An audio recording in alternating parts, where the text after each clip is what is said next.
I need to work on my inner self. I need to shift my source of self-worth from external applause, validation, and I need to start looking for it from within. Hi, I am Wambui Mburu, a corporate girl who also has multiple passions. When I'm not at my 9 to 5, I spend time focusing on growing my small side business that I love. I created From Stack to Unstoppable podcast to give you simple, actionable strategies to help you get unstuck from limiting beliefs and find your purpose. If you're a professional, a 9 to 5er, or an aspiring entrepreneur, and are looking to get out of your comfort zone, use your God-given talents and passion, you, my friend, are in the right place. Let's get started.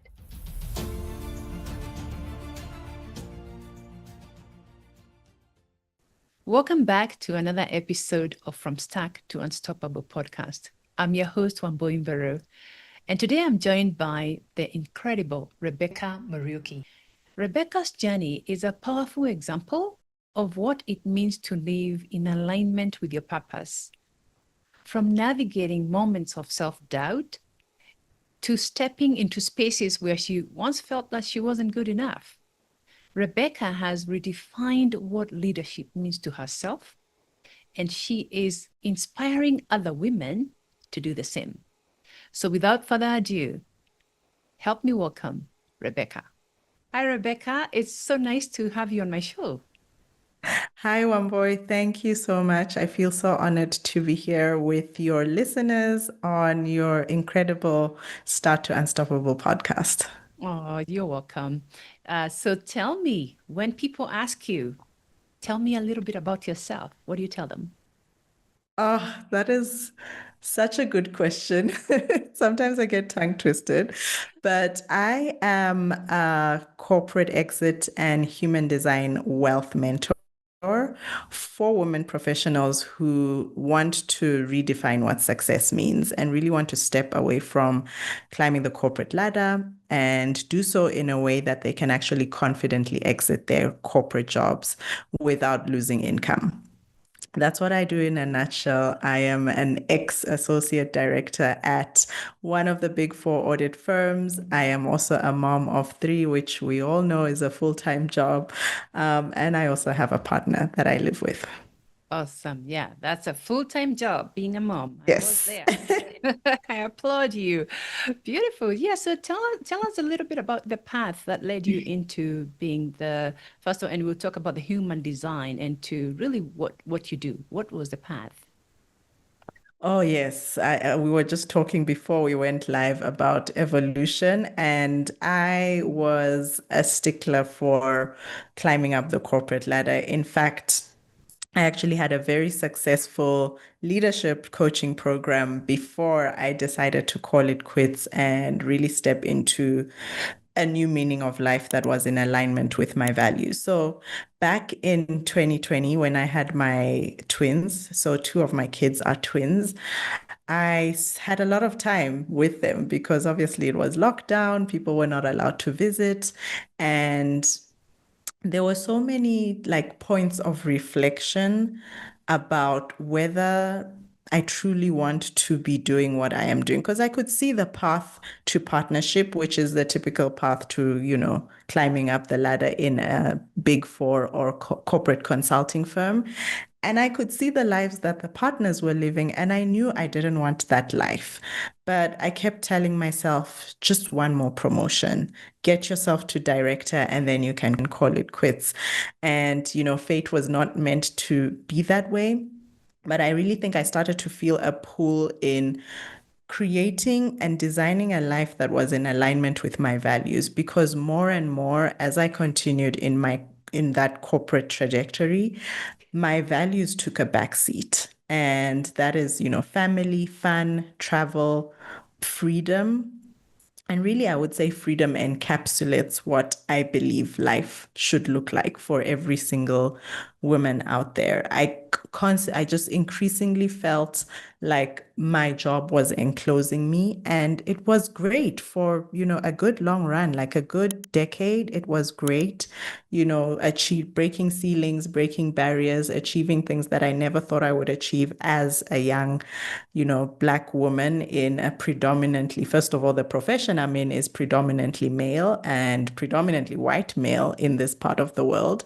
I'm a qualified actuary. And so it was a good run until I just started feeling that pull for more, that my life was meant to be more than just working 12 hours every day, delivering PowerPoint decks, showing up all smart in board meetings and answering questions and, looking smart and everyone looking up to you. And that's not to say that it's a bad thing. It's just Yeah. that life evolved for me. And Right. as I continued to sort of lean into that pool, I realized, okay, I can actually do more and be more than just my title. Um, and that is how I ended up leaving my corporate job after, working there for almost 8 years, leaving a very high paying, highly rewarding job as an associate director, leading a huge team, as a qualified actuary. And yeah, pivoting and pursuing this part of my life as we know it now. Awesome. Wow, quite the journey. Yeah. So who inspired you to be the person that you are? It sounds like you're very ambitious, climbing up the corporate ladder, you call it the big four, right? Yes, Yeah. Who it inspired is the you? big four. Yeah. Yeah, I would say so many people. First of all, I've had a very strong support system throughout my adult life, and I'm so grateful for it.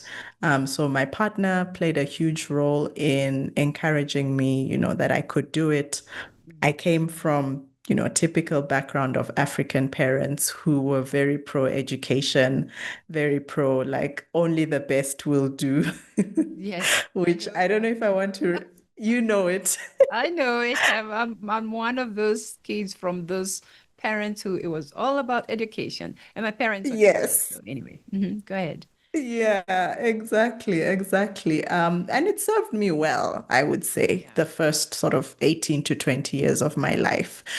But then when I got into the corporate world, it was tough. So I started off in South Africa. And as I mentioned, predominantly white male environment. I was the only Black woman in the team.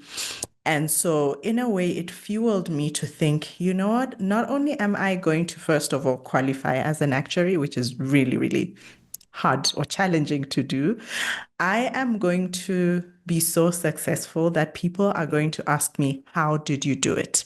And Oh, I love that. I want to bring so many women with me, so many women of color with me in this elevator as I climb up to the top.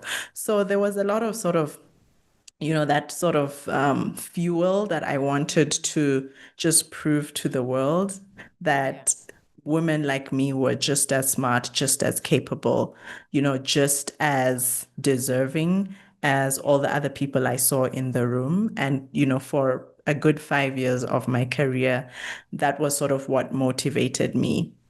Um, and then it shifted, right? It shifted, particularly when I started now thinking about more, like what else is there for me besides corporate?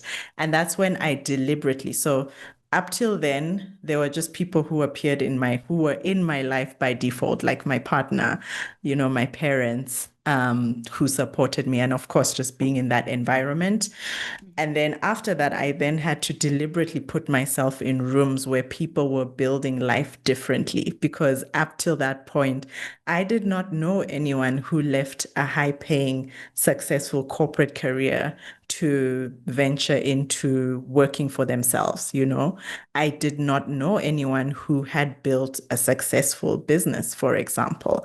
There was no one to emulate that for me. And so I had to deliberately put myself in rooms where people were having those kind of conversations. And that's where I started my journey of, sort of deliberate personal development or paid personal development.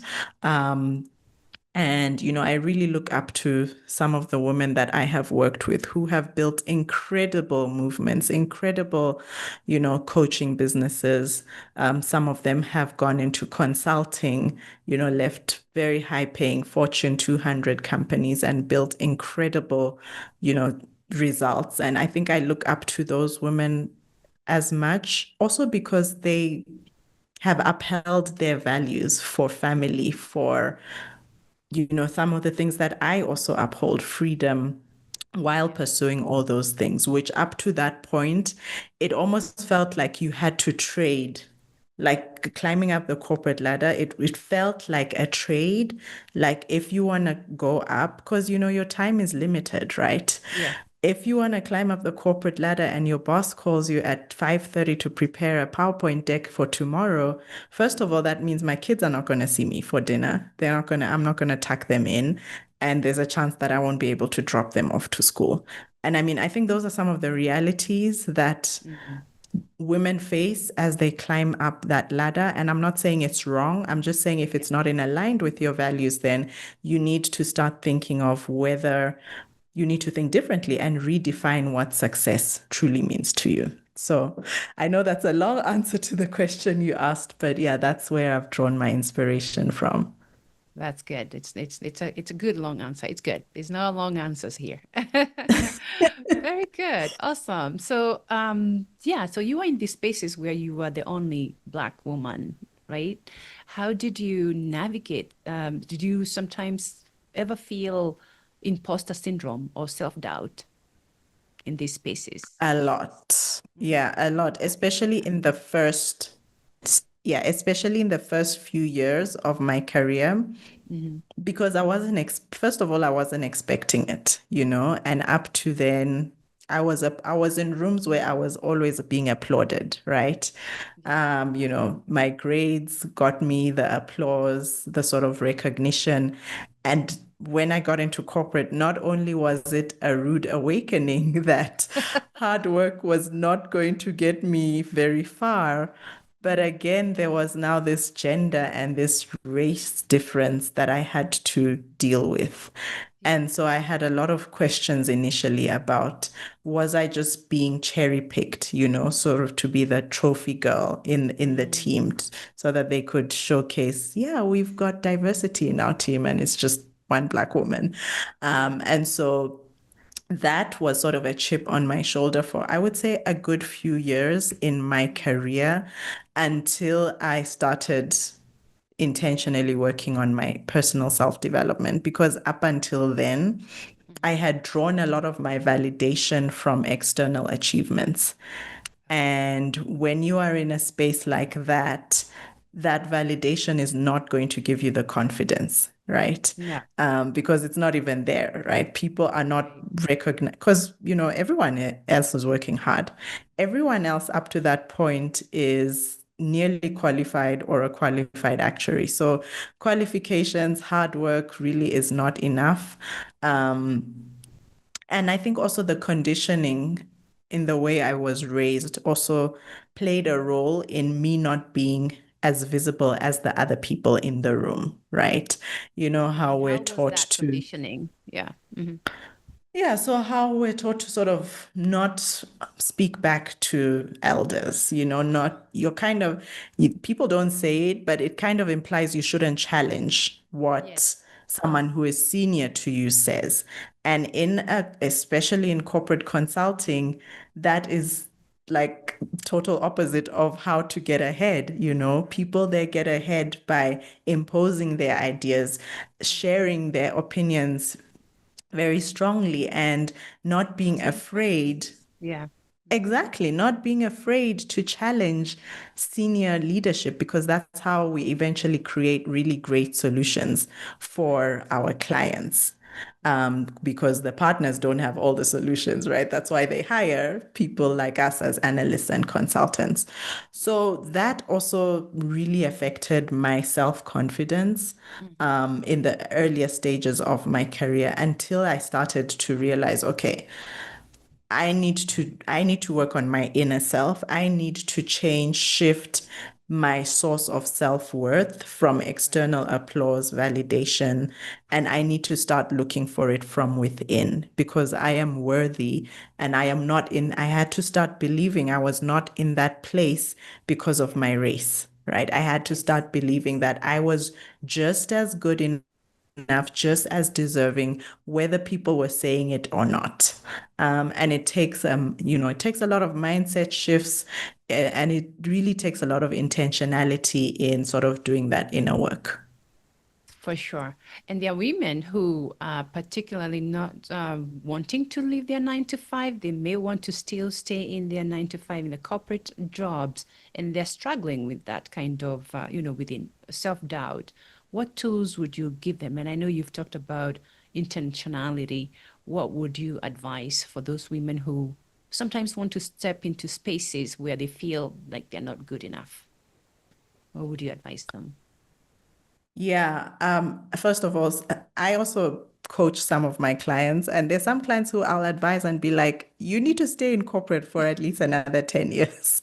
So corporate exit doesn't mean I'm helping you quit next year. This could be like a 10-year plan, and eventually everyone will leave. But Mhm. while you are still in that space, it's so like the mindset work, I would say it's 80% and then 20% all the other stuff, Yeah.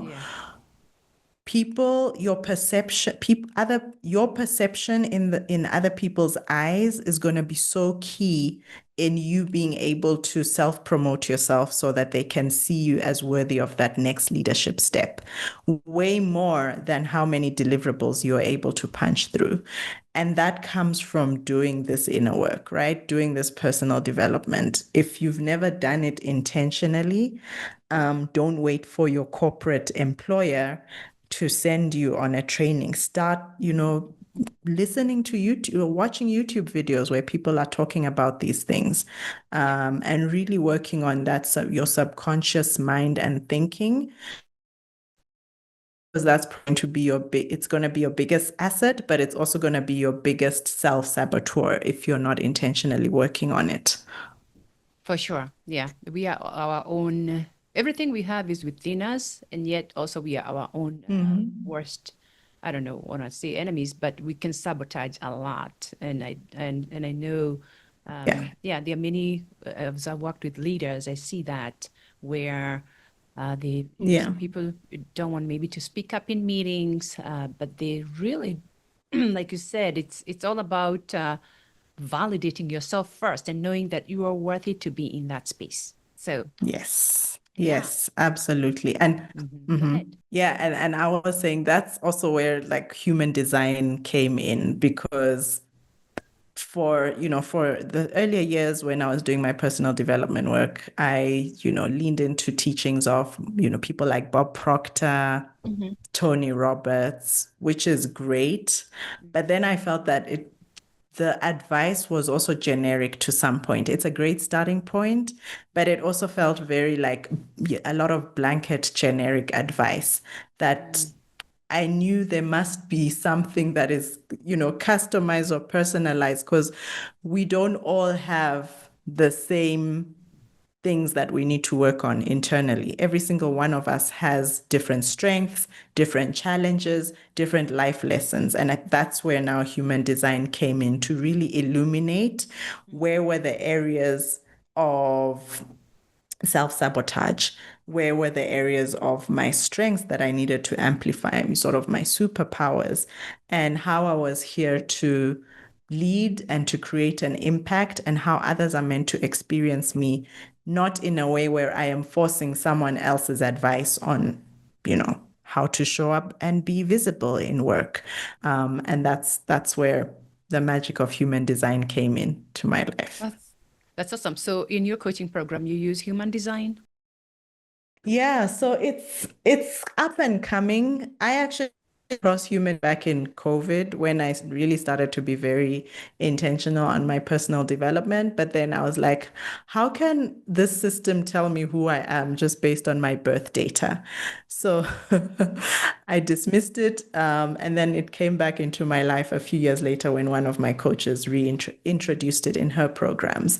Mhm. But human design is basically an experiential tool tool that shows you how you're meant to create income impact in the world in a way that you are not working against yourself, in a way that is in quote unquote alignment. I know that word alignment is used like it's such a cliche word, but how do you actually show up and utilize your gifts in a way that makes you seen uniquely, right? Because we are all made uniquely.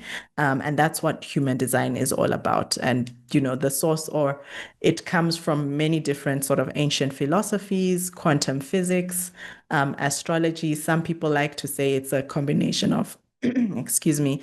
Some people like to say it's a combination of Myers-Briggs and astrology, but it's really a typing system that I have not found any other personality tool superior to human design that shows you your superpowers, your character traits, the areas where you're meant to learn your life's biggest lessons from others around you, where you need to be aware of other people's projections on you, where you could easily be influenced and swayed. And it even gives you a blueprint on how to make empowered decisions.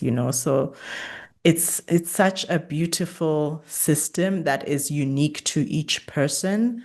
And I am yet to come across any client of mine where I have ran their human design and they're like, no, this is not accurate.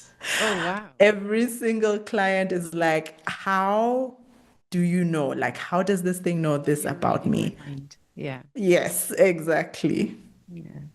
That's awesome. Yeah, I believe in using tools. I do use the disc tools. I don't know if you're familiar with disc. Yes, I have heard of I believe it. in using tools for that self-awareness. So, but Yes. that human design seems like it's more very scientific. And is it almost like neural linguistic programming as well? Is it NLP? Are you familiar with NLP? Tony Robbins uses NLP. Yeah. Yes, I am familiar with NLP. I wouldn't say it's similar to NLP, but when you do understand human design, you can use NLP in a way that is more effective for your clients, as opposed to just trying to impose specific sort of tools for your clients to reprogram their mind. You I know, see. that's where I find human design unique in that you can actually use it as a complementary tool to the other tools in your toolbox if you are sort of a psychology or, a coaching practitioner. Got it. Very good. Yeah. Yeah. Awesome. And so how has it been since you left your leap from corporate? How has it been in your world, in your life? What's going on? Yeah, well, not the answer that, yeah, some of your listeners might expect, but the first few months, I would say the first 3 to 6 months were really challenging Mm. in the sense that I did not expect to go through an identity, I don't want to call it identity crisis, but it was a huge identity shift. Yeah. Being in corporate for 12 years, having that title, having a big employer brand next to you, it it impacts how you see yourself, right? Yeah. And you somehow attach yourself with all those things. And when all that is taken away from you, the team is taken, or well, it wasn't taken away from me. I decided to step away. Yeah. I didn't realize how much of my identity was wrapped up in the title, in the corporate, name, and reality is like people are no longer calling you as much as they were when you were in corporate. You're no longer being needed as much as you were in corporate, and sort of having to redefine my identity definitely took longer than that was definitely not the thing that was top of my mind when I thought about the biggest challenges that I was going to experience in the journey. I thought that it was all going to be about the finances. Like, Mhm. was I going to be able to sustain the income sources that I had started to build on to replace my income?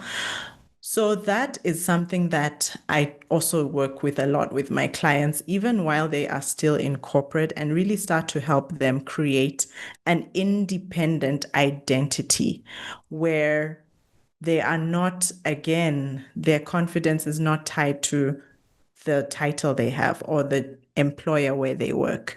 It's from within, right? Regardless of whether those things are there or not.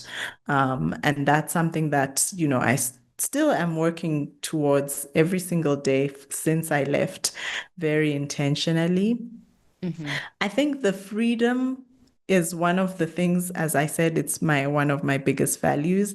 That has been the biggest blessing for me, just being able to design my calendar, not having to do Teams calls back to back on a Monday. Those are some of, the biggest blessings of working for myself. But it also comes with a lot of responsibility, right? Because Sure. unlike corporate, where you have a boss who maybe is checking in on you, you sort of have accountability. Even though you're a self-responsible woman, there are those guardrails that exist. It's like invisible guardrails. But Yeah. now when you're working for yourself, it's all gone, right? Yeah. No one is following up with me, even with the corporate clients I have. No one is checking in to see whether I have done the work. I have woken up and actually come to my desk to do the work. And so that level of discipline, of focus, of self accountability is so much more than I thought was required, when I was back in corporate looking on the other side. So how do you do it? How do you keep yourself accountable? Self-awareness, self-awareness. So really understanding my human design and what are sort of those potential, in human design, we call them shadows, sort of those low frequency areas of your design that could pop up and affect you. And just understanding the triggers. So for me, for example, in human design, I am what is called a projector. Okay. I am not created or meant to work like long hours every single day. My best work comes from short bursts of work. It doesn't mean I shouldn't work 8 hours a day. It just means I need to be very aware of protecting my most productive hours every day because that's where my best work is going to come from. And so I have had to redesign my workday so that my sort of corporate consulting hours come straight on in the morning. So 8 to 12, I am literally just doing deliverables for my corporate consulting contracts. In the afternoon, that's when I do all the other things, building this coaching business that I'm doing now. I also have properties that I manage. I get that done first and foremost because the properties and the consulting contracts, those are my two sources of income. So it's small things like that, which we probably know, but I think because I've understood my human design, I have understood how much more important it is for me than maybe someone else who is able to do those work hours, shift 12 hours day in, day out on, work that they are happy or fulfills them, which is very different to how I'm meant to work. So it's really understanding those potential sort of areas where I could self-sabotage, being very aware of them, but also having accountability that I sometimes you just have to ask, right? Because like in corporate, I said it's or the guardrails are there. So here I have had to create sort of, friendships where we have that accountability aspect. I will always do coaching and I'll always have a mentor in sort of my pocket that I can lean on. Having those people to sort of not necessarily hold me accountable, but that I can see as well, I've invested in this mentorship program. I better show up. I better do Yes. the work. I gotta do what I committed to doing in order to see the results, Right. and I don't think there's any shame that you should never feel like there's something wrong with you in having to seek accountability to get things done because the world's richest people do it. They just don't talk about it as much, or Yeah. maybe they don't talk about it as directly. But I have found a lot of value in deliberately building in those accountability systems. Yeah, I believe mentorship and coaching, I mean, it doesn't matter what level of coaching you're in. I think we should all have coaches. Every coach should have a coach and a mentor, right? And that Yes, community is very important, for building accountability and just sharing ideas. That's very important. exactly. Yeah, very Exactly. good. So, wow, there's a lot I am just enjoying this conversation. So tell me, um, yes, so again, this program or this podcast is called From Stack to Unstoppable. And there are those women who obviously want to still stay in their 9 to 5 in corporate. What advice would you give them, especially about burnout? Um, how to avoid burnout? What do you have for them? Yes, very, very good question. I think the first thing is to be aware and to give yourself grace. Okay. I only realized I didn't mention this earlier when you asked the question about sort of the biggest shifts, but I only realized I was experiencing burnout literally like a month after I left my corporate job. Wow. And it took almost a year. I am still trying to recover from it. It's been 14 months since I left. I am still recovering from the symptoms of that sort of long, drawn out burnout that I was going through. Because while I was in corporate, it was almost like no one ever talked about it, by the way. Yeah. It was kind of like seen as a weakness.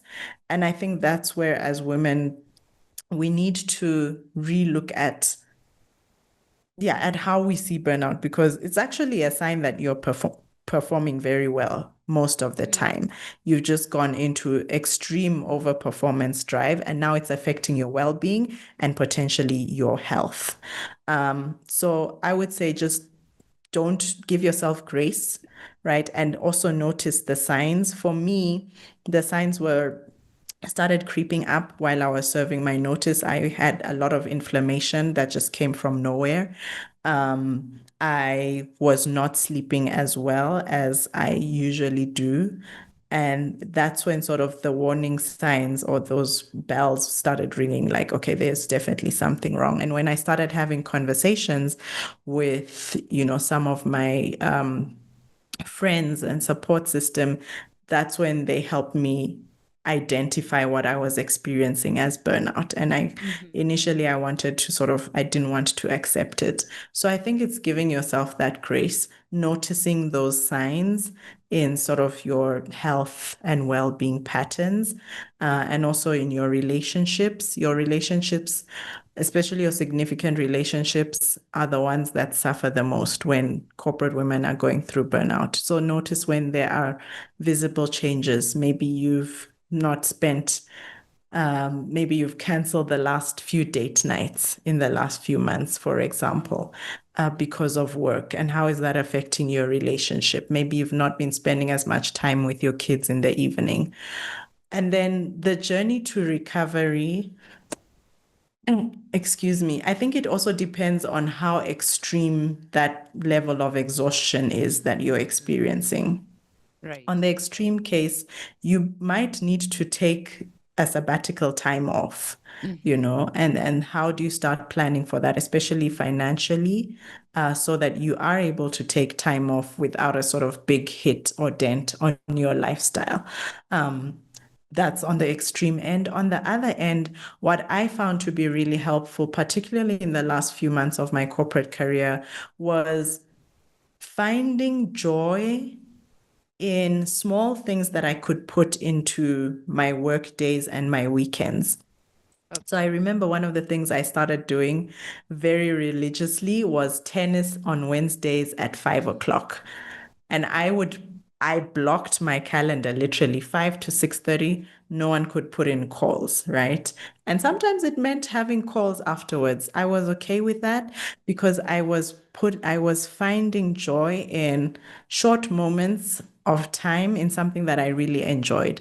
And every time I did tennis, like I just felt sort of this burst of energy. I enjoyed it. It was fun, competitive. I love winning. So I really found a lot of joy from that. And I think many corporate women, and I see it even with my clients. I ask them, like, what are your hobbies? They're like, I don't even remember what my hobbies are because I don't even have time for them.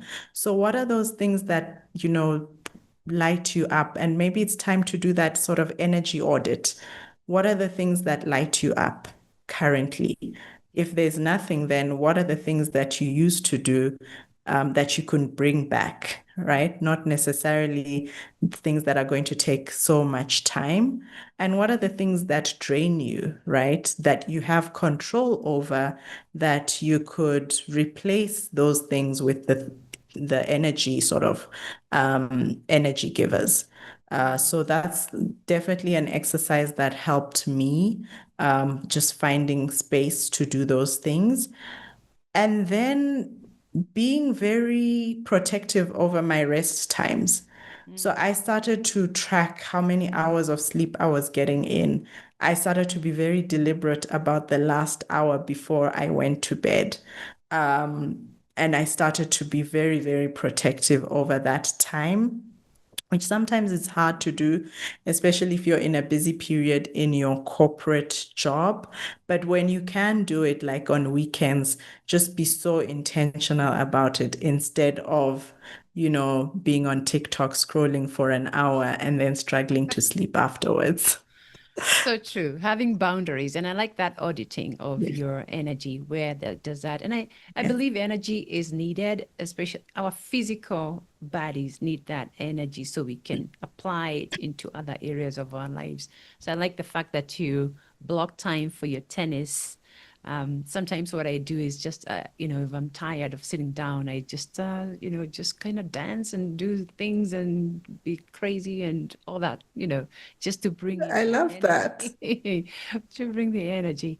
Oh, this is a very good, chat with you, Rebecca, and I'm going to have you back again, if you don't mind. But I would like for you to tell our Absolutely. listeners where they can find you. And one more Yes, question before we say where we can find you. I know you like to travel. I do a You like lot. to travel. So if there was a billboard in Paris, which is your favorite destination, correct me How if did I'm you wrong. know? I You did am your following research. you. I was doing a research. There was a billboard in either Nairobi or Paris, with millions of people to look at. What would that look like? What would you like it to say about Rebecca? Oh, wow. That is a very profound question.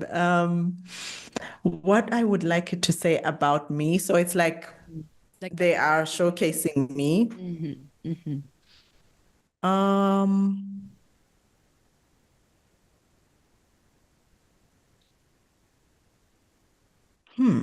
she dared to be different, Mm, and she dared to live out her values I like that. and brought other women with her, something like that. Oh, awesome. Dare to be different, lived her values and brought others along. And I think that's Yes. what you're doing with others. I see that with even with the program that you have.